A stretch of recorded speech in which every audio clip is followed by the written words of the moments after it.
Welcome to another day of Bhagavad Gita Sadhana, where we're looking at who you really are and how you can be yourself and be comfortable being that wonderful self in all circumstances. You can always be true to yourself, which in my experience leads to a life of fewer regrets. And as we look back out over today, I shifted position a little because of the sun moving, and it's been pretty bright some of these past days.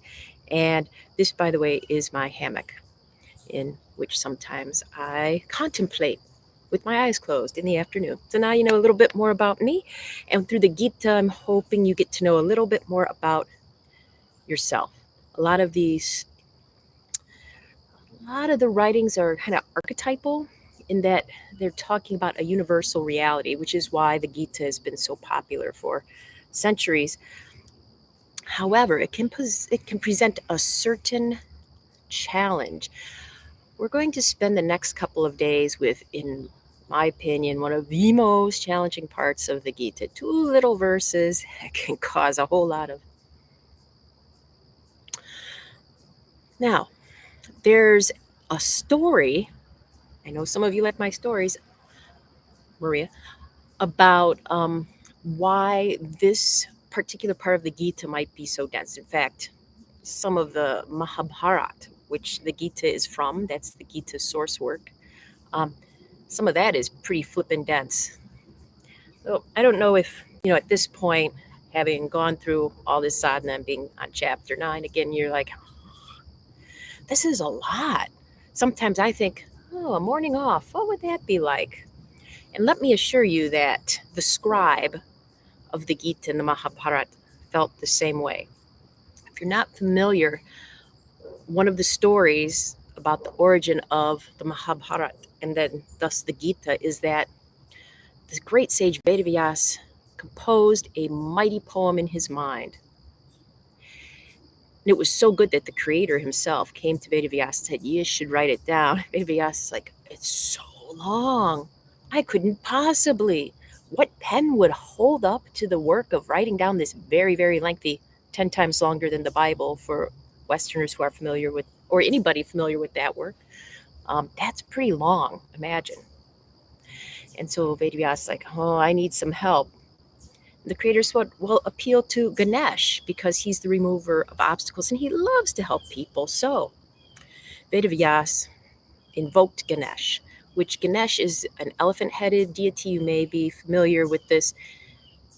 And I got to say, the word deity is not quite correct in English, but it's the closest we got. So let's go with that. The elephant-headed deity, and he's very approachable. He loves sweets. And he agreed to do this writing of the poem for Vedavyas, but he had a couple of conditions. One of the conditions was Ganesh, being the remover of obstacles, is extremely popular and people invoke him all the time. And Ganesh is like, I can't wait around. If you're reciting this from memory, you got to keep going because I got other things to do besides you, dear sir. And Ganesh said, oh, and since no normal pen will hold, I will break off my tusk and write with it. And that's why he's often called Ekadantaya, the one-toothed one. And Vedavyas said, all right, thank you for using your tusk. And yes, I understand your time is valuable. So I'll keep reciting, except I have one condition.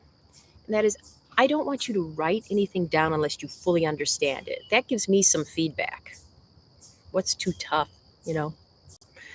where I might have composed differently, but in actuality, this was a very smart clause that Vedavyas put in because it allowed him to take a break. So it is said, according to legend, that every so often Vedavyas would put in these inscrutable parts of the Gita and the Mahabharata that really make you go,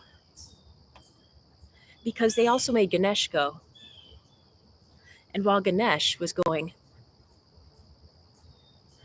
Vedavyas went to the restroom, made a snack, grabbed a couple of Z's and all that. So this is one of those parts. Oh, by the way, if you want to learn more about Ganesh or any of the other deities, like Krishna is considered a deity, an event next Thursday, see the link below. I'm going to be talking about, meet the deities. who are these people, get a little more backstory. And I'll be even asking those of you who sign up who you want to hear about. So it can be customized to you. Anywho, an inscrutable part for me of the Gita, maybe not for you. You might have a more scrutinizing ability than I do. But verses 9.4 and 9.5, we're going to be coming back to these.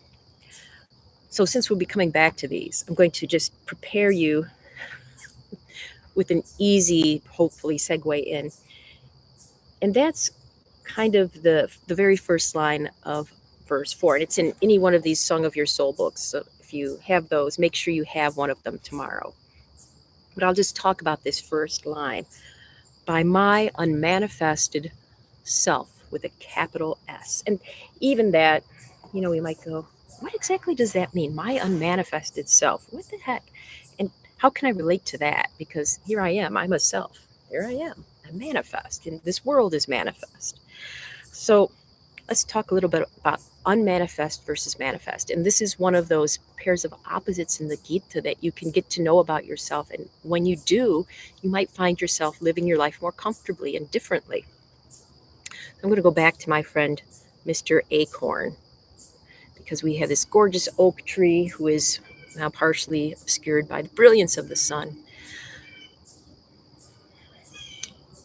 Acorns come from oak trees, and acorns make more oak trees.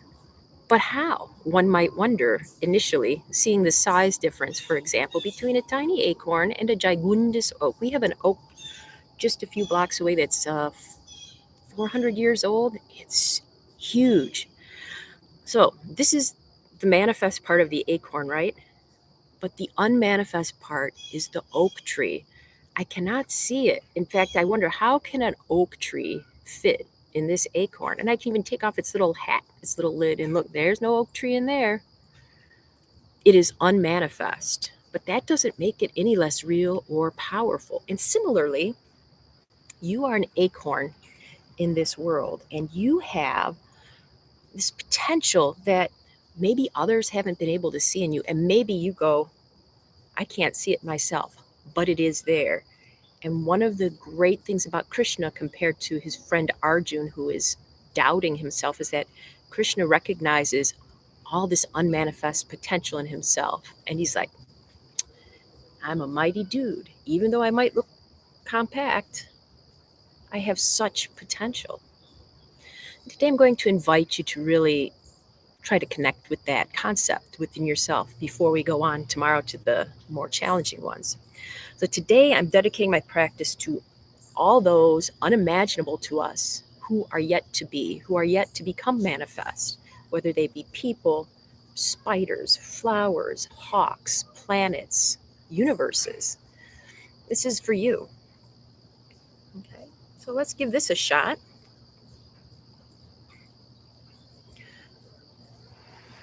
We'll do tree pose, saluting the unmanifest tree that even resides within us.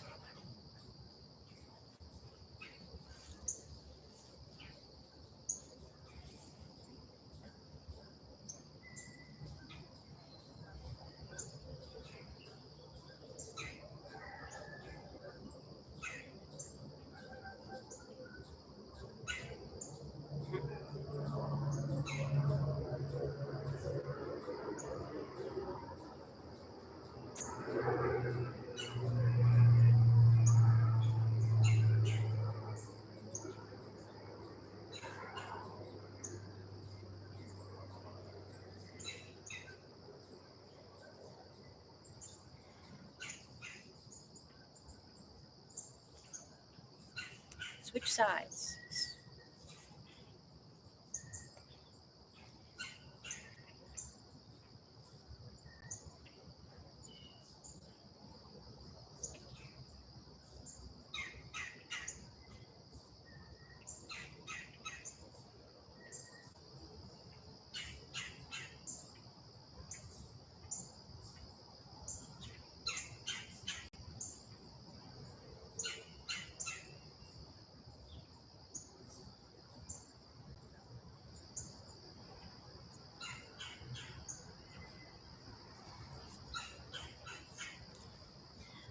Awesome.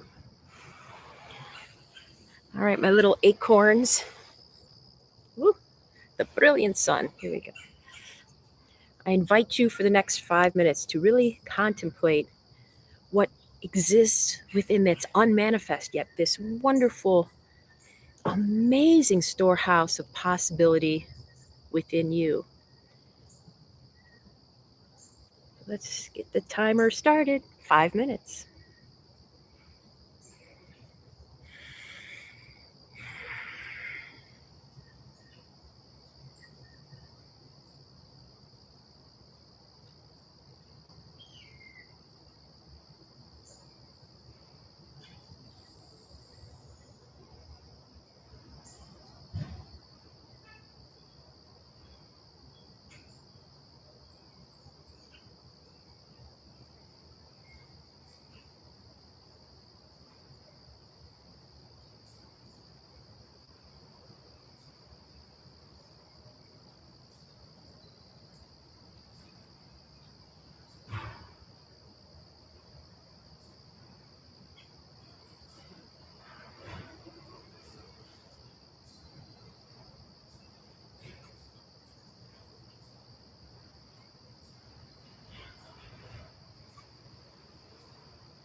5 minutes has gone by. Oh, my dear friends, I have this acorn. I could plant it in a pot. That pot would hold it back somewhat. So today I encourage you to notice what you focus on, the pot in which you're growing the seed of yourself, or the potential, that unmanifest potential, almost limitless, that you have. Feel free to share anything that you noticed in the comments by email or text. And I can't wait to dive in more deeply with you tomorrow. Until then.